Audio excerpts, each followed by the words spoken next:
कहीं मेरा मेकअप ना उतर जाए। बड़े प्यार से मेरी बीवी ने किया है।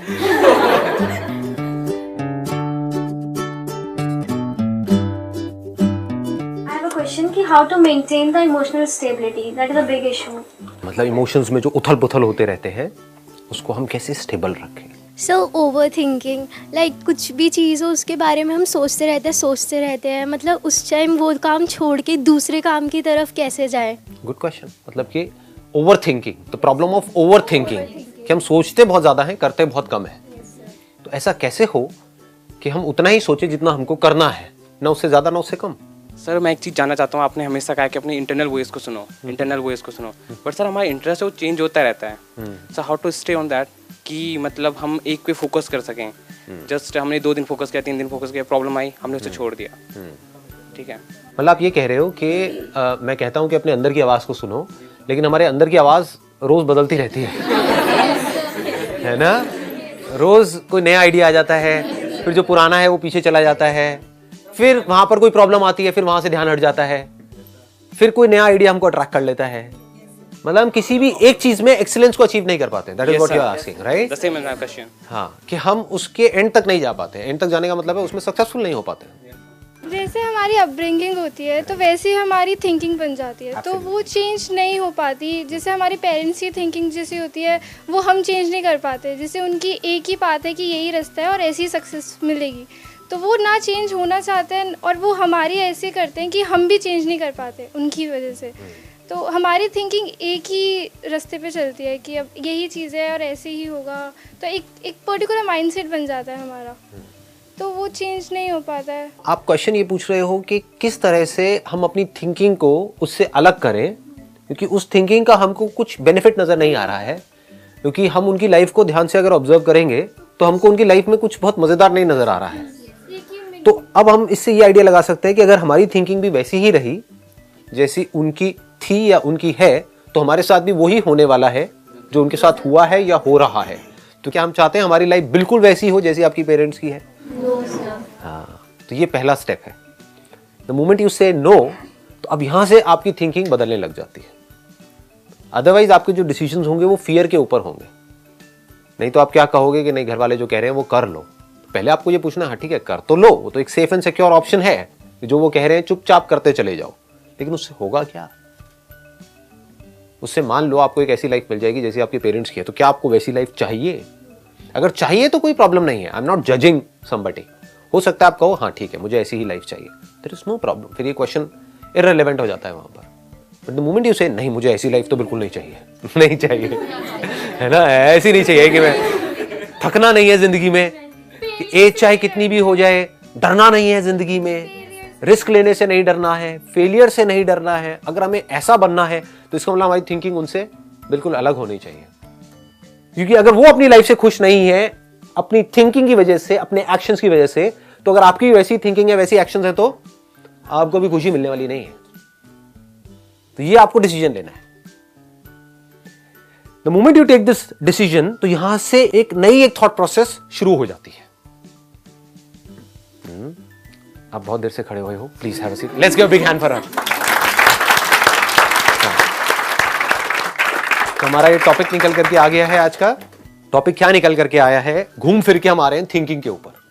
चाहे ओवर थिंकिंग हो, चाहे इमोशनल स्टेबिलिटी हो, चाहे अपनी थिंकिंग को चेंज करना हो। इसी के साथ में क्या जुड़ा हुआ है जो आपने पूछा था कि अपना जो इंटरेस्ट है हम उस पर पूरी तरह से स्टिक कैसे रहें। तो क्या ये पॉसिबल है कि हमारे अंदर किसी भी तरह का कोई कॉन्फ्लिक्ट ना हो? ये क्वेश्चन है। समझ गए ना? अगर इन चारों क्वेश्चंस को जोड़ दिया जाए क्या निकल करके आ रहा है कि हमारे अंदर किसी तरह का कोई कॉन्फ्लिक्ट ना हो, हमारे अंदर किसी तरह का कोई कंफ्यूजन ना हो, हमारे अंदर किसी तरह का कोई डर ना हो। पॉसिबल है या नहीं है? नहीं है? It starts from this, you know. ये आपको अपने आप से पूछना है। मैं आपको नहीं बताऊंगा कि मेरे लिए पॉसिबल है या नहीं है। वो आप मेरी आंखों में देख सकते हो। बाहर से आपको बहुत कुछ मिल जाए लेकिन अंदर कंफ्यूजन ही कंफ्यूजन हो, डर ही डर हो, अनलिमिटेड डिजायर्स हो। यही तो प्रॉब्लम है ना, अनलिमिटेड डिजायर्स। जिसकी वजह से रोज हमारा इंटरेस्ट चेंज हो रहा है। इन सब बातों को ध्यान से सुनना जो मैं बोल रहा हूं, और अपने अंदर देखते चले जाना। This is real learning. Books पढ़ना नहीं, मेरी बातों को सुन करके अपने अंदर फीड करना नहीं। आप लोगों के माइंड में कई बार आता होगा कि क्या कोई ऐसा तरीका है कि मेरी बातें जब आपको जरूरत पड़ती है तो वो बातें याद रहें। आता है कभी किसी के माइंड में कि जब सुनते हैं तब तो सब कुछ बड़ा सही हो जाता है, लेकिन कुछ दिन बाद जब वापस से अपनी लाइफ में जाते हैं, जब उस सिचुएशन में जाकर के हम फंसते हैं तो सब भूल जाते हैं। तो याद रखना सोल्यूशन नहीं है। सोल्यूशन क्या है? अगर आपको याद रह भी गया तो क्या होगा, उस टाइम पे हो कुछ और रहा होगा, आप अपने अंदर ही अंदर कुछ और बोल रहे होगे, नहीं आसान है, आसान है, आसान है। नहीं, एक्चुअल में अगर आसान बनाना है सब कुछ, समझ रहे हो ना? हाँ, कि सामने उस वक्त आपको लड़ना है। आपके सामने है कोई बच्चा है छोटा सा, मान लो आप कहीं पार्क में हो और उसको कोई किडनैपर उठा करके ले जा रहा है, तो वहां पर आपको ये नहीं बोलना आसान है, कुछ नहीं है, सब सही है, सब सही है, जो होता है अच्छे के लिए होता है, जो होता है अच्छे के लिए होता है। ये इसको कहते हैं वर्ड्स में जीना। तो यहां तक हम पहुंच गए हैं कि अब हमारे माइंड में कोई कंफ्यूजन ना हो, कोई कॉन्फ्लिक्ट ना हो। हमारे माइंड में कंफ्यूजन क्यों होता है? आप चाहते हो ऐसा माइंड या नहीं चाहते हो? इस माइंड में कोई कंफ्यूजन ही ना हो, या हो भी तो उसका एक सेकंड में सोल्यूशन निकल आए, खत्म। कॉन्फ्लिक्ट आया मतलब कि दो रास्ते आए। कंफ्यूजन क्या है, कॉन्फ्लिक्ट क्या है? सामने एकदम से दो रास्ते आ गए, अब यहां जाऊं या यहां जाऊं। यहां गया तो ये रास्ता जंगल में जा रहा है, लेकिन कहते हैं कि इस रास्ते पे आगे चल करके एक खजाना है। मैं इशारों में बात कर रहा हूं, समझते चलिए ना, है ना? ये एक यूनिवर्सिटी है, यहां पर जाऊंगा, यहां से निकल करके ये हो जाएगा, हाँ यहां पर लाइफ सेट है। लेकिन ये एक ऐसा रास्ता है जो मेरे घर वाले कह रहे हैं, लेकिन पता नहीं यहां पर क्या होने वाला है। समझ गए ना? फंस गए। अब यहां पर आप फंसे हुए, तो ये क्या है? कंफ्यूजन ही है ना चारों तरफ। इसका सोल्यूशन क्या है? बताओ जी, लगाओ दिमाग। और ये मुझे लगता है कि अगर हम कंफ्यूज हैं ऐसे दो रास्तों पे, तो अगर हमारा मन है कि ठीक है ये रास्ता बिल्कुल परफेक्ट है हमारे लिए, तो हमें चले जाना चाहिए। और अगर हम फिर भी कंफ्यूज है तो हमें अपने पेरेंट्स से कंसल्ट करना चाहिए या किसी भी टीचर से, और वो जो भी कहें वो कर लेना चाहिए उस टाइम पे। जो प्रॉब्लम है पहले हम उसको ध्यान से समझ लेते हैं। प्रॉब्लम क्या है कि आपकी एक थिंकिंग है, एक लाइन ऑफ थिंकिंग है, एक माइंडसेट है। वो माइंडसेट कैसे बना? जैसी आपकी अपब्रिंगिंग है, जैसी आपकी कंडीशनिंग हुई है, ये कंडीशनिंग किसने करी? पेरेंट्स ने करी, और सोसाइटी ने करी, एजुकेशन सिस्टम ने करी, सबने मिल करके करी। तो सबने मिल करके जो आपकी कंडीशनिंग करी है, जो एक माइंडसेट आपका बना है, उस माइंडसेट की वजह से जो भी लोग उस माइंडसेट में चल रहे हैं, चाहे कोई थोड़ा सा आगे है चाहे पीछे है, मैं उसकी बात ही नहीं कर रहा यहां पर, क्या वो अपनी लाइफ से खुश हैं? कोई भी बंदा चाहे जॉब कर रहा है चाहे बिजनेस कर रहा है, लेकिन माइंडसेट ऊपर ऊपर से तो अलग अलग लग रहा है देखने में, बट फंडामेंटली सबका एक जैसा होता है। अनलिमिटेड डिजायर्स होते हैं और अनलिमिटेड फियर्स होते हैं, बस उसके बेस पे एक्शन चल रहा होता है। काम करने के लिए कोई काम नहीं कर रहा होता है। समझ पा रहे हो? ये करके मुझे ये मिलने वाला है, बस सारा ध्यान वहां पर होता है। तो जो भी इस तरीके से चल रहा है वो दुखी है। तो क्या आपको ऐसा बनना है? ये अपने आप से पूछो कि अगर मैं भी उसी तरीके से चला जिस तरह से सब मुझे कह रहे हैं चलने के लिए, या जिस तरह से मैं सोच रहा हूं कि हाँ ये चलना मेरे लिए सही है, तो फिर आप चाहे कुछ ज्यादा अचीव करते हो चाहे कम करते हो, उसमें कोई फर्क नहीं पड़ने वाला है। ज्यादा अभी आपको ज्यादा लग रहा है क्योंकि अभी आपके पास में कम है। जब आपके पास ज्यादा होगा तो जब उनको देखोगे जिनके पास आपसे बहुत ज्यादा है, तब भी आपको अपना वो कमी लग रहा होगा। ज्यादा कम पड़ जाता है एंड में, कितना भी ज्यादा हो जाए। तो आप खुश कैसे होगे इस रास्ते पे चल करके? कभी खुश हो सकते हो ही नहीं सकते। और इस रास्ते पे चल करके जैसे जैसे आप आगे बढ़ोगे आप फंसते ही चले जाते हो। इसलिए हम समझ नहीं पाते हमको अपनी लाइफ को डायरेक्शन क्या देनी है, इसलिए हम कंफ्यूज रहते हैं, इसलिए हम एक काम पे टिक नहीं पाते हैं, इसलिए ओवर थिंकिंग हमारे अंदर चलती रहती है, क्योंकि ये असली काम हम कभी नहीं करते हैं। ये रूट है आपकी पूरी की पूरी थिंकिंग की। आपकी जो थिंकिंग है उसकी जड़ क्या है? पहले आपको ये क्लियर होना चाहिए कि मुझे क्या करना है और मुझे क्या नहीं करना है। अगर ये दोनों चीजें आपको बिल्कुल क्लियर हो जाए तो कोई कंफ्यूजन है? बिल्कुल मतलब बिल्कुल क्लियर, 99% नहीं 100% क्लियर, तो कोई कंफ्यूजन है? अब ये क्लियर कैसे होगा?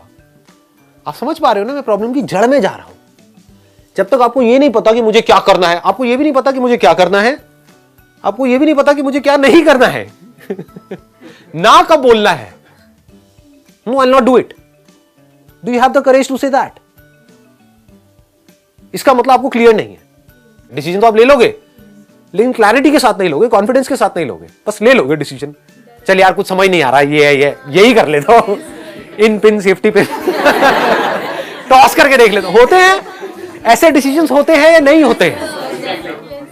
किसी को भी पता है क्लियर कि मुझे क्या करना है क्या नहीं करना है? नहीं पता है. It should be absolutely clear. कैसे होगा? ऐसे सोचने की हमारी आदत नहीं है क्योंकि ऐसा बनाया नहीं गया हमको. समझ रहे हो? तो आई एम श्योर आप में से कुछ लोगों को अनकंफर्टेबल भी लग रहा होगा क्योंकि कैसा बनाया गया है, बस जो पढ़ाया जा रहा है ना यहाँ पर जो बोर्ड पे लिखा हुआ है बस वहीं तक सोचना है, उसके आगे नहीं. जो डेफिनेशन लिखी हुई है बस यही सही है. इसमें अगर तूने ये भी एक वर्ड भी चेंज किया तो समझ जा तेरे नंबर कम हो जाएंगे. इससे सॉल्यूशन नहीं निकलने वाला. तो कैसे क्लियर होगा? सबसे पहला स्टेप है आपको ये क्लियर होना चाहिए कि मुझे क्या नहीं करना है. Once you are clear about it then आपके लिए लाइफ बड़ी सॉर्ट आउट हो जाती है, बड़ी सिंपल हो जाती है. डिसीजंस लेना बड़ा आसान हो जाता है. क्या नहीं करना है, मैं यहाँ पर मॉरल साइंस की बात नहीं कर रहा हूँ, वो आप सब लोगों को पता है तो मैं उसमें नहीं घुस रहा हूँ कि शराब दारू सिगरेट ये वो, मैं उसकी बात नहीं कर रहा हूँ. क्या नहीं करना है मतलब कि किस रास्ते पर नहीं चलना है. रास्ते हैं क्या? एक है सरफेस लेवल पे अलग अलग रास्ते, एक है फंडामेंटली. अगर रास्ता देखा जाए तो दो तरीके से दुनिया एक्ट करती है कि अपने डिजायर्स के हिसाब से चलो और अपने फियर्स के हिसाब से एक्ट करते चले जाओ. Action based upon your desires and fears. आपके अंदर ये डिजायर्स आए कहां से? आपको लग रहा है मैंने खुद बनाए हैं. खुद कहां बनाए हैं? बन जाते हैं डिजायर्स तो. किसी को कुछ करते हुए देखते हैं, हमारा भी मन करने लग जाता है करने का. किसी चीज के बारे में हमको पता लगता है तो अभी तक माइंड एक जगह पर चल रहा था लेकिन अब हम डिस्ट्रैक्ट हो जाते हैं. डिस्ट्रैक्ट किसकी वजह से हो रहे हो? आपका डिजायर है एक काम को करने का, अब एक नया डिजायर आ गया तो क्या डिजायर ही आपकी प्रॉब्लम नहीं है? इन चीजों को हम देख क्यों नहीं पाते हैं? सोचो अगर आज आपके अंदर से डिजायर पूरी तरह से निकल जाए तो क्या होगा? डिजायर किस चीज का, इसको ध्यान से समझ लेना. जो मैं डिजायर बार बार बोल रहा हूं वो मैं काम को करने का नहीं बोल रहा हूं, चीजों का बोल रहा हूं. उससे रिलेटेड जो आपको मिलने वाला है उसकी मैं बात कर रहा हूं. सोचो वो पूरी तरह से निकल जाए. आप ये कहो कि मैं कहीं पर ऐसी जगह पर भी जा करके रह सकता हूं जहां पर बहुत ही लिमिटेड रिसोर्सेज है लेकिन फिर भी वहां पर मैं खुश रह सकता हूं, तो क्या होगा? दूसरी तरफ से आप बहुत बड़े एंटरप्रेन्योर बन जाओ लेकिन अनलिमिटेड अंदर डिजायर्स भरे पड़े हो. उसकी वजह से क्या होगा? Over thinking. उसकी वजह से क्या होगा? Emotional unstability. अगर कभी आपने ध्यान से देखा होगा, मेरी वेबसाइट पे आप जा करके देखोगे ना, कॉन्टैक्ट पेज है sandeepmaheshwari.com पे आप जाओगे, कॉन्टैक्ट पेज में, उस पर जा करके नीचे पढ़ना मैंने क्या लिखा हुआ है. पढ़ा है किसी ने कभी? नहीं, वो तो है, वो तो आप लोगों के लिए लिखा है. नीचे जो लोग मुझे कॉन्टैक्ट करना चाहते हैं मेरे या अपने फायदे के लिए, उनके लिए मैंने एक मैसेज लिखा हुआ है वहां पर. खोलो अपना मोबाइल, खोलो, पढ़ो. I'm sorry to say that I won't be able to accept your invitation or association because I spend most of time in solitude and speak only when I feel like speaking. So please do not contact me for any kind of seminar, lecture, conference, media interviews, television shows, social gatherings, awards, events, political discussions, business offers, etc. To be honest and straightforward, I am not interested in anything at all, irrespective of what you offer us. सुन लिया? इसके बाद भी अगर कोई contact करेगा तो महाबेशरम होगा कि आपका ये कर देंगे वो कर देंगे. चाहिए नहीं, नॉट इंटरेस्टेड. देखो कितना अच्छा है ना नो वर्ड. नो वर्ड बड़ा कमाल का है. ये अगर आपकी लाइफ में नहीं है तो क्लैरिटी नहीं आ सकती जी. अब मैं ये नहीं कह रहा आपको भी यही करना है. I am not interested in any kind of job offer what ever it is. I will be jobless. मतलब कब करना है और कब रुकना है, ये दोनों चीजें हमको पता होनी चाहिए. कब जागना है और कब सोना है, कहां जागना है कहां सोना है, पता नहीं है दुनिया को. ये अगर पता हो तो माइंड कितना क्लियर हो जाता है. मैंने आपको अभी क्या कहा था, माइंड में क्लैरिटी कैसे आती है कि मुझे क्या करना है और क्या नहीं करना है. क्या इसको सुन करके आपको क्लियर हुआ कि मुझे क्या नहीं करना है? बताओ क्या नहीं करना है. Saying no to award shows. हाँ, लेकिन सिर्फ अवार्ड शोज नहीं था वहां पे सब कुछ है. अगर सिंपल वे में बोलूं तो मुझे कुछ नहीं करना. समझ आई ये बात? Is it a small statement और अ ह्यूज स्टेटमेंट? इसका मतलब समझ पा रहे हो, इसकी डेप्थ देख पा रहे हो आप? मैंने क्या कह दिया आपको? आप चाहे कुछ भी हो, irrespective of what your offer is, भाड़ में जाओ। आप चाहे मेरे से टाइप कर रहे हो पोलाइटली हाथ जोड़ करके कि आप प्लीज भाड़ में जाइए। आपके पास चाहे 10,000 करोड़ का ऑफर है, चाहे 1,000 करोड़ का ऑफर है, चाहे कोई भी पोजीशन है, चाहे कितना भी नेम है, कितना भी फेम है, आप भाड़ में जाइए। Not interested. मतलब मैंने क्या कह दिया, मैं किसी भी चीज में इंटरेस्टेड नहीं हूं। चीज मैंने ये नहीं कहा यहां पर कि मैं किसी काम में इंटरेस्टेड नहीं हूं, काम तो कर ही रहा हूं, निठल्ला थोड़ी बैठा। इससे क्या क्लियर हुआ, मुझे क्या नहीं करना है, मुझे नेम फेम मनी के लिए कुछ नहीं करना है। ऐसे आपको क्लियर होना चाहिए कि मुझे क्या नहीं करना है। क्या नहीं करना है, अपने डिजायर और फियर्स के अंदर नहीं उलझे रहना है। अगर आपके अंदर कोई भी डिजायर है किसी भी तरह का, किसी भी चीज का, तो आप समझ जाओ कि आपकी डोर आपके हाथ में नहीं है, किसी और के हाथ में है। आप एक गरीब घर से हो और आपके अंदर है, या एक मिडिल क्लास बैकग्राउंड से और आपके अंदर है कि मेरे को ना बढ़िया से बढ़िया गाड़ियों में घूमना है, और आपके किसी दोस्त को समझ आ गया कि इसको शौक है इस गाड़ी में घूमने का, इस बंदे को, और मैं घुमा रहा हूं इसको, यह है क्या, 2 कौड़ी का है नहीं। तो अब अगर वो आपको कहेगा कि चल मेरे साथ में वहां पार्टी में चलना है तेरे को, आप मना करोगे? फिर आपको कहेगा आपको ये ड्रग्स लेनी पड़ेंगी, मना करोगे? क्या बोलोगे कि नहीं मेरे पापा मम्मी मना करते हैं, अरे छोड़ना, क्या बच्चों ऐसी बातें कर रहा है, बेवकूफ है क्या, लगा ले, थोड़े से में कुछ नहीं होता है। ये चीजें छोटे लेवल पे भी होती है, बड़े लेवल पे भी होती है। आप एक बहुत बड़े सेलिब्रिटी बन गए, अब अगर आपके अंदर डिजायर्स हैं कि मुझे अब ये करना है, ये करना है, वो करना है, इस बैनर के अंदर भी आना है, ये भी वो भी वो भी, तो अब उस बैनर का जो बंदा हेड है वो आपको नचाएगा, आप उसकी कठपुतली बन गए। तेरे को मेरी इस पार्टी में आना पड़ेगा, जो मैं कह रहा हूं वो करना पड़ेगा, सुबह इतने बजे तक रुकना पड़ेगा, यहां जाना पड़ेगा, वहां आना पड़ेगा, ये करना पड़ेगा। क्या हो, गुलाम बन गए। You'll be a slave। आप किसके गुलाम हो? आपको लग रहा है आप उसके हो, नहीं, आप अपने ही डिजायर्स के गुलाम हो। पहले मेरे पास में बाइक थी, अब मेरे पास में छोटी गाड़ी आ गई, बस अब एक बड़ी गाड़ी और लेनी है ना, बस यहां पर इतना इतना और हो जाए, तो उसके लिए मुझे एक प्रमोशन और चाहिए, और अगर मुझे इस जॉब से निकाल दिया तो क्या होगा? यही जी रहे हो, पूरी दुनिया ऐसे ही जी रही है, खच्चरों की तरह। खच्चर का मतलब क्या है? खच्चर का मतलब वो नहीं है जो गरीब है। ऐसे बहुत लोग हैं जिनको मैं जानता हूं, जिनकी मैं बहुत रिस्पेक्ट करता हूं, जो जिनके पास में कुछ भी नहीं है, आप कह सकते हो फकीर है, उनके पास में घंटों बैठा रह सकता हूं, मजा आता है बैठना। और दूसरी तरफ से ऐसे हैं जो करोड़पति हैं, अरबपति हैं, मिलता हूं तो कुछ नहीं है, खोखले हैं अंदर से। आपके सो कॉल्ड बिलियनियर्स बाहर से अपना एक ऐसा फेस दिखाते हैं पूरी दुनिया को कि अपनी ऐसी इमेज बना करके रखते हैं। ये बनना है तो ऐसे बनो, आपकी कोई इमेज ही नहीं है। फकीर का कोई क्या उखाड़ेगा? जो ऑलरेडी जमीन पे उसको कोई क्या गिराएगा? चढ़ो ही मत अपने माइंड में। माइंड में चढ़ने का मतलब क्या है? Unlimited desires. तो माइंड में चढ़े हुए हो, अब बंधे हुए हो अपने डिजायर्स और फियर्स से। इससे ऊपर उठना है। अब आता है दूसरा क्वेश्चन कि क्या करना है? उस काम पे फोकस करना है, वो काम करना है what I love doing. Then the driving force in your life will not be desire and fear, it's going to be love. आपने प्यार के बारे में पढ़ा बहुत कुछ होगा, बट प्यार को फील किया है? जैसे कुछ मूवमेंट्स होंगे आपकी लाइफ में अपनी मां के साथ में। मां का और एक बच्चे का रिलेशन होता ही ऐसा है। फील किया है? उसको प्यार बोलते हैं। क्या जो आप काम कर रहे हो अपनी लाइफ में उसमें आपको इतना प्यार है जितना आपको अपनी मां से है?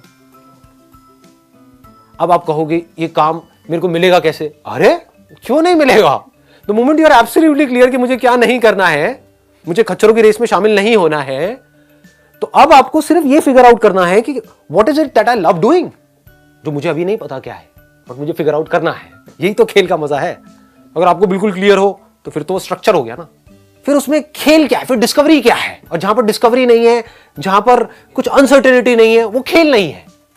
आपको पहले ही पता है कि मतलब एक मैच हो चुका है, उसको बार बार देखे जा रहे हो प्ले करके, मजा आएगा। मूवी बन गई है, उसको बार बार देखे जा रहे हो, ये पहली बार देखने में मजा है। तो पहली बार मूवी को देखने का मतलब क्या है? सस्पेंस है।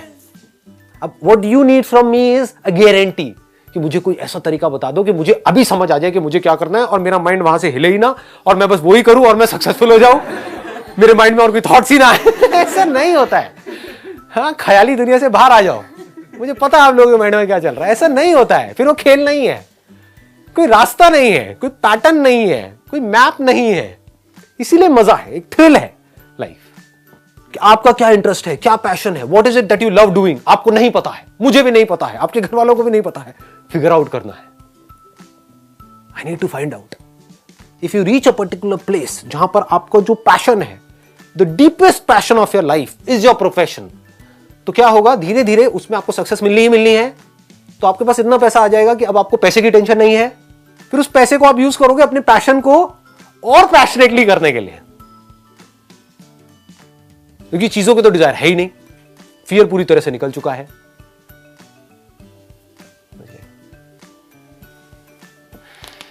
Wish you all the very best. Thank you so much.